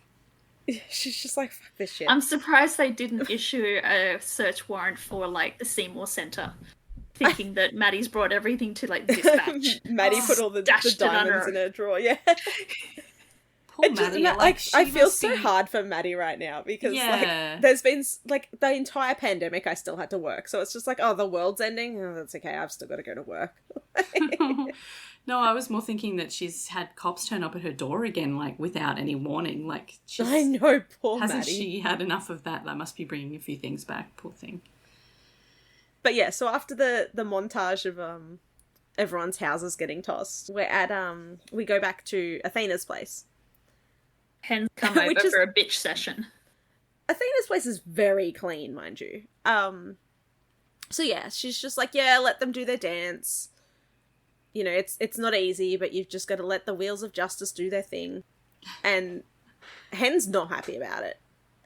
And she says it's the business of turning over every rock to look under it. I've got some rocks that I'd rather not have anyone peeking under. Just promise me, Athena, I will not end up in a 6x9 with Eva fighting over the top bunk. And yeah, like, I can understand why Hen's worried, because she does not want to end up in jail with her ex. There's an interesting line where when Athena is telling Hen just to let the cops do their job, where Hen says, cops doing their job, like the wheels of justice, sometimes have a way of crushing people like me. And obviously referencing to the fact that she's a black woman. But Athena, another black woman, just says, oh, you know, come on, you can't think that, and the implication, like, you can't think that the police would treat you badly because of who you are. And that's an interesting sentiment coming from another black woman. Yeah. Who is also a cop. Yeah. Yeah, she should know better than anyone. Yeah. How it works sometimes. Yes, you would think that perhaps she would be more on Hen's side rather than on the cop's side. It's a little bit of foreshadowing. It too. As I'm talking about this, I'm thinking, yeah, this is the first time that we've seen this sort of sentiment from Athena, but it's not going to be the last time. Nope. Oh, so put a pin in that, because Michael's got back. Yeah, he wants to steal Harry's computer because the cops took his. And I love that he does that very typical male thing where he stands in the middle of the room, doesn't even try to look for it, and goes, "Do you know where it is?" Yeah, where is it? Like, do you want to try looking for it? But it doesn't matter that he doesn't look for it because Athena knows exactly where it is. It's down in the same lockup as Michael's computer. Because it got confiscated during the search. I laughed so hard at this line though. Michael's like, they took his too? The hell? What are they thinking? He's robbing banks and playing Minecraft? And I'm pretty sure the first time I watched this was while Ellen was literally playing Minecraft. Because I have a note here that's like just at Ellen. I mean, to be fair, to rob a bank in Minecraft, you just chop the wall down. It's not Yeah. It's literally what they did. So, So there you go. The 10-year-old is the mastermind of this bank robbery. damn it, Harry. But no, Athena says that perhaps he's like father, like son, because, didn't you spend the better part of your day helping my fiance break into that bank vault? And I mean, Harry did just light a fire the last episode, so Ooh. He's on a maybe it path was of Harry crime. after all. Look, Michael wanted Harry to be more like him.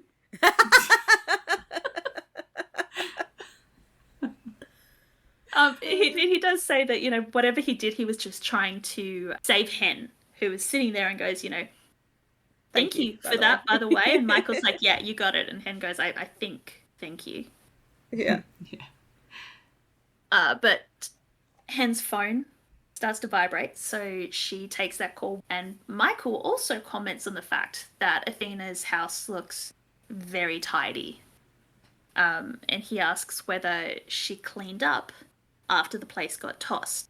And Athena's just like, no, the police were very careful when they searched my place. And Michael sort of laughs at her and goes, no, you mean they were terrified of you. They were too scared to make a mess. And Hen comes back in and says that they got the tox report back and you'll never believe what they found in it. And Athena goes, just says, yeah, scorpion venom. Yeah. And Hen's like, well, I feel robbed. How did you know that?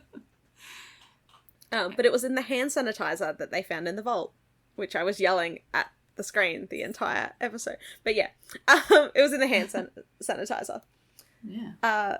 And Michael's like, what's that supposed to mean? And Athena goes, I have no idea. But Hen, like, she looks like all her Christmases have come. She's just like, I know what's going on here. Yes. Yeah. She has solved this mystery. So when we come back from commercial, we are back at the 118. And Marty is walking in. He looks a little bit nervous. It's so funny because Hen doesn't allow the police to have their day. No. That the 118 have to get theirs before they let the cops do their part. So they're all coming in and confronting Marty. And Yes. they were like, you know how we operate, all our procedures. And Buck's like, maybe you could show us some tricks. And they're very menacing. Like, Oh, yeah. Like, so like he just sort of walks and like Eddie just like peeks out from the truck. Like Buck walks up from behind the truck. Bobby like basically appears from under the truck. Like Ken circles around back and kind of boxes him in. yeah. And we get a little bit of a hint because Ken very pointedly asks Marty how his hands are and whether that alternative medicine is still working on his arthritis. And Marty kind of looks from Eddie to Bobby to Buck to Chim and then just drops his tools and bolts. But he doesn't get far because as soon as he starts running, Mercer and Wash appear at the gates, or the giant doors, and catch him and tell him that he is under arrest. for bank robbery and murder. And like he doesn't even deny it, except he goes, murder? Who'd I kill?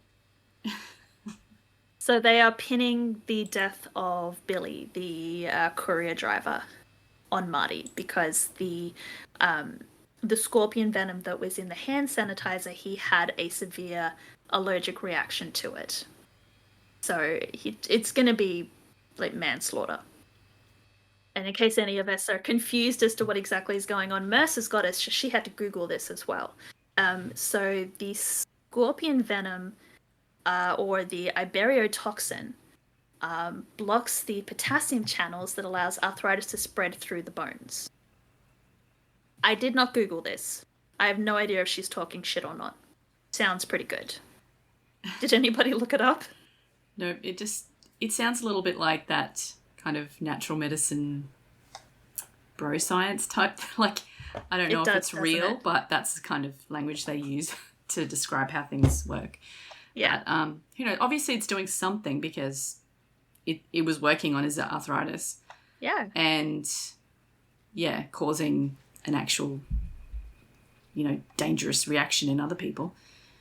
But yes.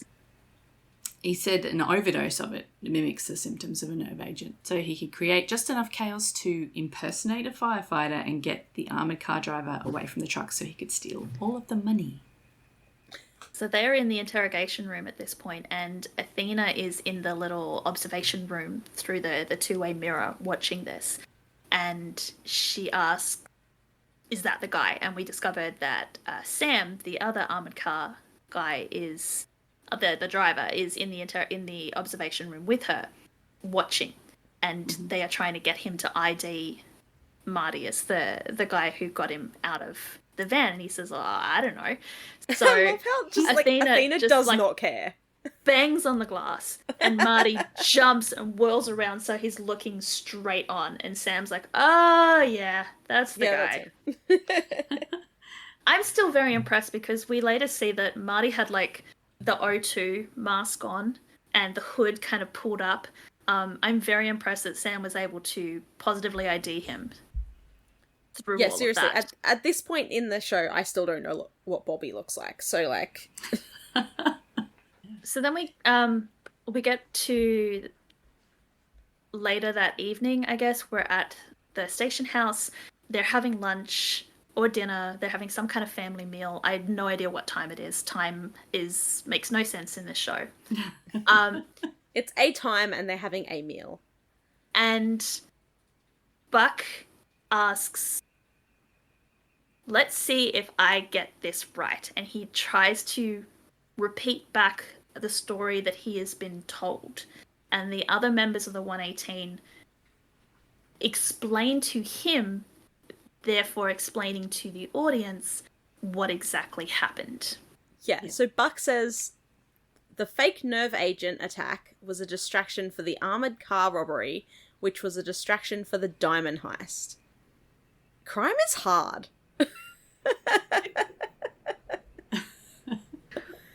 That's why you're a firefighter, so baby. Much. Yeah. This is why he just swings hammers at walls. It's fine. He's doing such a good job about it too. I would see a show about him and Buck and him and Eddie solving crimes together. That would be fun.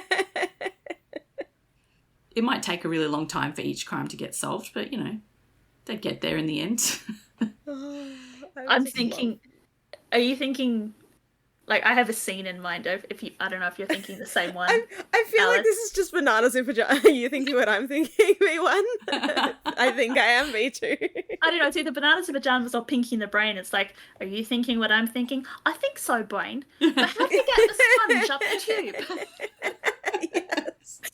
Are you thinking of the gate? Definitely... Yes, I'm thinking of the gate. Yes, yeah, absolutely the gate. Okay, I'll look forward to getting to that whenever that is. Okay, so back to this crime.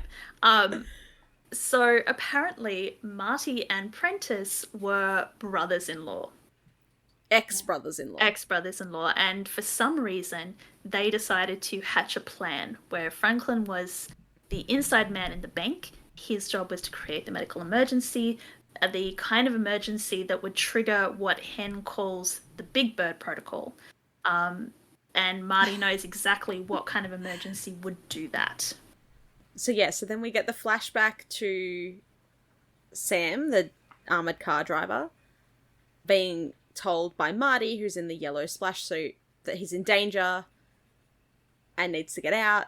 And so Marty got the driver to leave the truck, empty all his pockets, and while the driver gets clean, Marty gets rich. Which is, again, where we were all just like, I thought he couldn't leave the truck. Yes. So he could have left the entire time. He could have. So... But he wasn't supposed to. The next question was then, if Marty's going to get the money, how is he going to get that out of the scene? You can't just walk it off the scene. He needs mules. And so we see Marty taking the bags of money out of the armored car and walking them over to the truck and loading them into the compartment and then walking away from the scene and like dumping the splash chute into one of the bins. Yeah. So Bobby says it's not a bad plan.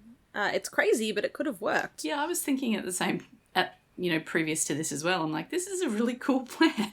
Like, if it hadn't been for Hen going back into the vault, like they may have even got away with it. I think it was Hen that was the problem because I think Prentice still would have got away with the diamonds and Marty would have still got away with the money. The kicker is that Marty went back to try and get the money, but the police had already come to get it because Prentice had called in an anonymous tip about the robbery from the hospital bed. He hadn't counted on the double cross. It's the double cross. Yeah. And I do like that with this scene, as the 118 are talking and they're doing flashbacks, sometimes the flashbacks are just straight flashbacks of what happened, but then sometimes they kind of break the fourth wall. So in this boat, like Buck's asking, how did the police know to come into the 118? How did they know where to find the money? And Shim says that there was one variable that Marty didn't count on. And when he says the double cross, it's actually Prentice in the bank vault turning to look at the camera and saying, with Shim's voice over the top, the double cross. Yeah, it's great. And we get this multiple times through this scene where characters break the fourth wall to look at the camera to interrupt the story. So he knew where the diamonds were, which vault they were in. In fact, he could steal them with his eyes closed. He could steal them with his eyes closed so that when the power went out, he could find them. And we see him practicing counting to which bank vault he needs to get to, opening it with the key, carrying it over to the table so that he could open it up and get the diamonds out, all with his eyes closed to mimic being in the dark. Yeah, so he told Marty the best day was going to be his last day. And then he made sure he collapsed inside the vault so that the door would shut and the power would have to be turned off so that then he could get the diamonds in the dark. And the unexpected complication was the fact that Hen was in there as well. So yeah, and I love this part as well. Yeah, so Hen, we get the flashback to Hen racing into the vault to pull Prentice out of the way, but then she looks up at the camera and she says, like, me, I'm the complication. And then we get the dogs barking intro into Been Caught Stealing by Jane's Addiction, which just works. It's so effective. It's so good. It's so good. Oh, this episode is just done so well. So yeah, he was supposed to be in there alone, but Hen running in to save his sorry ass was a complication. So he had to take Hen out too. So he had to wipe the stuff on her face, and then as soon as the blackout happened and the cameras couldn't see, he swiped 6 million in stones and waited to be saved. And he had the stones, all he needed was a clean getaway. And so then they show him in the hospital bed calling the LAPD about the armoured car robbery. He's distracting the LAPD, sending them after the 118 so that they will leave him alone. Hen says that when the police are investigating them, he could flee the country. He didn't get out fast enough because Marty knew that he had been double-crossed, and so he goes to confront Franklin. So we get a flashback to Marty going to Franklin's house and yelling at him, you double-crossed me. He grabs hold of Prentice around the throat and starts choking him, and then he drops Prentice on the ground, which was where we found him before. And so Buck asks, so Marty killed Franklin? Marty, back in the flashback, looks up at the camera and goes, what? And then we cut to the interrogation room and he's like, I didn't kill nobody. Mercer's like, the guard? Other than him. I didn't mean to kill him. But yeah, so that was supposed to be non-lethal. They didn't know he was allergic. But they definitely didn't kill Franklin. Just Prentice. And to even, complicate things even more, Marty didn't know about the diamond part of the heist. Yeah, Wash specifically says, just make this easier on yourself, just tell us where are the diamonds. And Marty just goes, diamonds? What diamonds? There are diamonds? So Marty obviously just thought that they were stealing the money out of the van. Yeah. He didn't realise that there was another player going on. And the cops believe him. There's he admitted to everything. Why wouldn't he just admit to the diamonds too, unless he is actually telling us the truth? And they don't know where the diamonds are. I know where the diamonds are. Yeah, as soon as they showed during the flashback of him opening the diamonds box and pulling one out and kind of looking at it, I'm like, he's going to eat that. Yeah. And sure enough, they go to the morgue where someone is doing an autopsy on him and looking at his stomach contents. And they show just enough of this autopsy scene for it to be gross, but you don't actually see anything too disgusting. So he had, in his stomach, he had corn. Why is there always corn? There's always corn. Always There's corn. Some sort of grain, possibly quinoa, and some kind of foreign mass. And she pulls it out, and it's this freaking diamond. And she just starts pulling all these diamonds out of him. But as she's pulling them out, we're watching Prentice swallow them down like they're like horse pills. So he swallows them, she pulls it out. Yeah, he swallows one, she pulls one out and puts it on a tray. I mean, he swallows one, cut she pulls it out and puts are it on a really tray. sharp. Like, I am actually slice your insides off. I am really surprised that he didn't start coughing up blood and hemorrhaging from his esophagus and his stomach being sliced up by these diamonds. It's fine, don't think about it too hard. Or at least put them in something before. No, I'm not mad about it. I'm just going, I'm really surprised that all of those diamonds made it down into his stomach and, I don't know what killed him. He was structurally fine. Yeah. Yeah, so apparently what they put on the death certificate was acute intestinal blockage. Because I did actually think the same as you, Bex. I was like, well, clearly he's hemorrhaged on the inside. Yeah. But no, it was just an intestinal blockage. I don't think that would necessarily kill you that quickly, though. Because that's very, very fast. It does. It's funny because, watching it again, when he's burping in the interrogation room. Yeah. Oh, yeah. Clearly he's got, $6 million worth of diamonds in his stomach? Yeah. Ugh.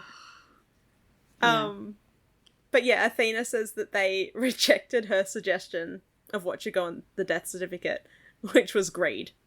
Just cause of death, greed. Yeah. I think that's more accurate. So this conversation is at Bobby's apartment. She and Bobby are having dinner, talking about, I'm guessing it's dinner because it's nighttime. And shift workers have meals at weird times. Yeah, that's it. They're sitting at the table eating. We have no idea what time it is because time is wibbly wobbly. And it has to be at Bobby's apartment because Bobby is about to get a visitor, which is Chief Alonso, who is head of the LAFD. And he has come to tell Bobby that they are standing him down as of further notice because in investigating Bobby for the bank heist, the LAPD uncovered his past in Minnesota. And of course, they passed that on to the LAFD, and the LAFD have discovered that Bobby lied to them when he took the job as captain of the 118, and they are not happy with that. So they have questions that they need answered. But Athena wants to know, why you need to give a reason for this. You can't just stand him down and not tell him anything. But Bobby already knows. As soon as Alonso said that we have questions. He's like, shit. Here we go. Yeah. Yeah. Yeah. And so the episode kind of ends on a dun dun dun note. Yeah. Yeah,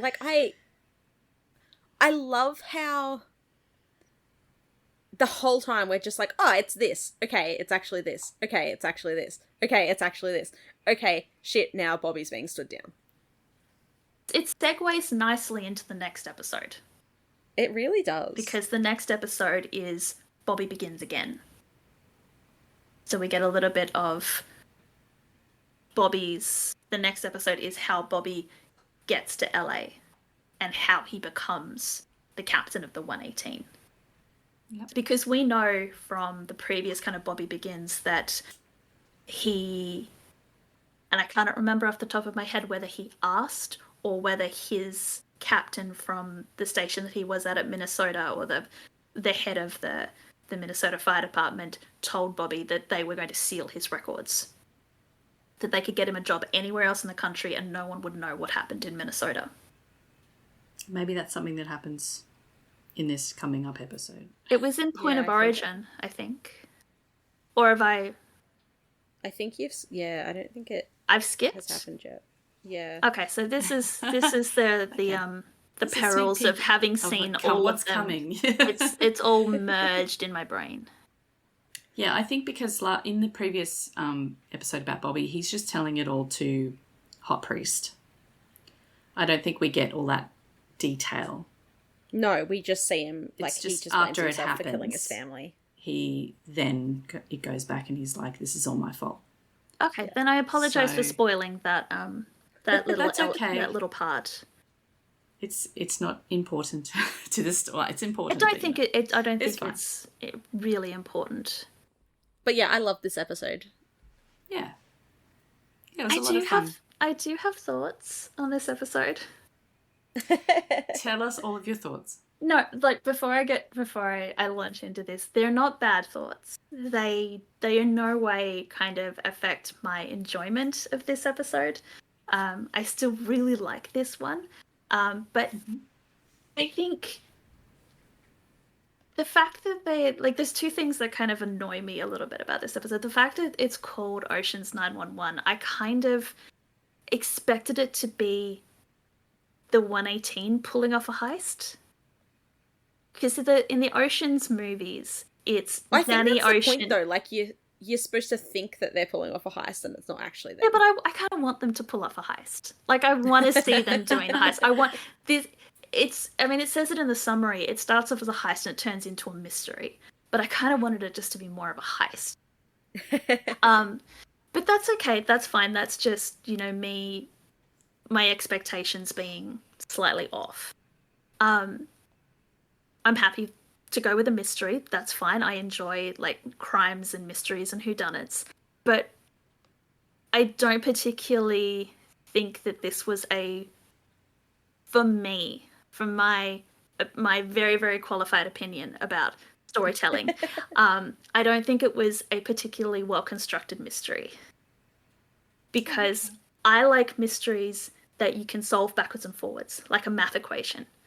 Like when you're trying to solve a math equation, you solve for X, and then you should be able to plug your answer back into the equation and it still works. So when I'm watching a TV show or a movie or reading a mystery, I think that you as the audience should be able to solve the mystery as it's going. So the storyteller should be putting enough hints and clues and breadcrumbs into the story that when you get to that point where Hen, in this one, for instance, is going, I know who did it, you as the audience member, if you've been paying close enough attention, should be able to say, yes, I also know who did it. And if you didn't get it, the second time and the third time that you watch it or read it, you start to pick up on the little clues. You can kind of reverse engineer and go, oh, okay, this was scene and this little bit of dialogue and this little bit of exposition equals this person being the mastermind.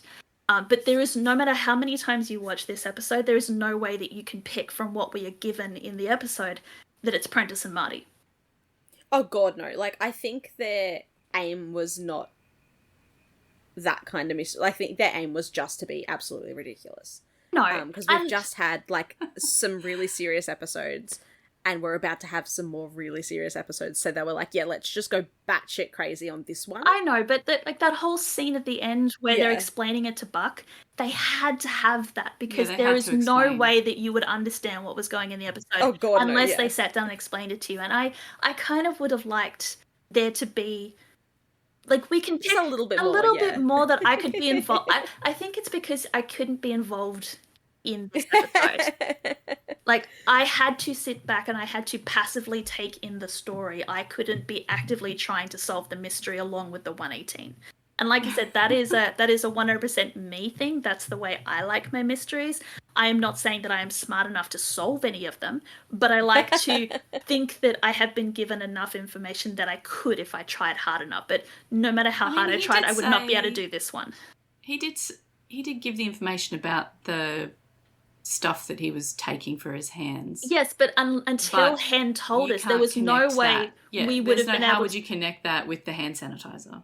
And there is no way, there's nothing in the episode or the previous episode that told us that he and Prentice knew each other. Yeah. Oh, God, yeah, no. But we needed somebody to tell us that. So, like, I still really enjoy this episode. I still think it's fun. I do like the way that some of the scenes are constructed and some of the techniques that they use. I just really would have liked to have been a little bit more of an active participant in the story rather than just sitting back and being forced to wait for them to explain it to me like I'm 5. Yeah. Maybe it's just because they're Interesting insulting my observation. intelligence a little bit. Like, it is network TV as well. Yeah, so. but you will note that I was nowhere near as angry when I was nitpicking this episode as I was some other episodes. I did really enjoy this one. It is fun. I did enjoy watching it. Again, it's definitely one that I look forward to and I will, happily watch on repeat. I'll happily watch future episodes by this writer too. It's very witty writing. I quite liked the banter and whatever in it. Good ensemble writing too. Definitely. So that's another didn't thing. have that much to like scenes together. It was mostly just one of them talking to the police. But everyone was I there. guess, but like we they even were got all there Chris. and they were all part of it. Like he Yeah, literally briefly. said 2 words, but at least he was there. Maddie got most of the week off because she had a big one last time. Oh no, hang on, that was 2 weeks ago. She was in the last episode quite a lot too. Yeah. Yes, she was pretty much running things at Dispatch last week. So that's me. I'm going to put my soapbox away now. But those are my thoughts on this episode. No, well, thank you for pointing that out because you're right. If you are like a mystery has to have just the right balance of giving things away and keeping things behind the curtain. Yes. Otherwise, it's too obvious. Or you're like me and you just don't pick up on any of the clues until the very end when someone explains it to you. I'm Buck in this episode. I just like switching my brain off sometimes, and like after 4 hours of sleep, I was very happy to just switch my brain off and watch this one and be like, "Oh, that's right, it's ridiculous. I love it." But things like a good mystery is both. If you want to just sit back and switch your brain off, then you can because someone will explain it to you all at the end. I'm just trying to remember because I haven't seen the Ocean's movies, but like I remember watching. But see, the difference with the Ocean's movie is it's not trying to solve the crime. It's We not a are mystery, watching them no. do the heist. Oh, true, yeah. So like, cause I haven't seen them, but I really like the Now You See Me movies. Yeah. And they, as far as I remember, like it's been a while since I watched them, but I'm pretty sure it's the same sort of thing where like it's just batshit crazy, and then at the end they're just like, this is how we did it all. Yes. Yeah. So I think that's why I liked it so much, because I like the ones that you're just watching and you're just like, I have no fucking idea what's going on right now. I keep thinking of like Knives Out, where you can just switch your brain off and watch it and enjoy it, but there is still enough in Knives Out that if you are paying attention, you would be able to guess who the killer was before Daniel Craig tells you. I still need to watch that movie. It looks like a lot of fun. It's good. The second one, not so much, although the second one, it is fun just for the Hugh Grant cameo. Oh, Watch it for Daniel Craig's ridiculous accent. yeah. Yeah, that's what I've heard, basically. But yeah, it's great. It's ridiculous. And then it ends very ominously. It does. And in we go for the last 3 episodes. of season 2. Oh, yeah. Here's your reminder to write down all of your thoughts about season 2. I know there's a lot more episodes in this season to think about, but maybe we could give some prompts, like tell us which episode was your favourite, your least favourite, that kind of thing. I'd be interested to compare some of our answers from the season 1 wrap-up to the answers for season 2. Like, for instance, in the season 1 wrap-up, we one of the questions that we got asked was like, which was your favourite character? So I'm interested to see if anybody's answers changed from season 1 to season 2. Yeah, geez, that's a hard one. Ellen's like, yes. There was no Eddie in season 2. I already know my answer. My answer has already changed. So yeah, I don't even remember what I said. I'm going to have to go back and listen to our season 1 wrap-up just so I remember what we said.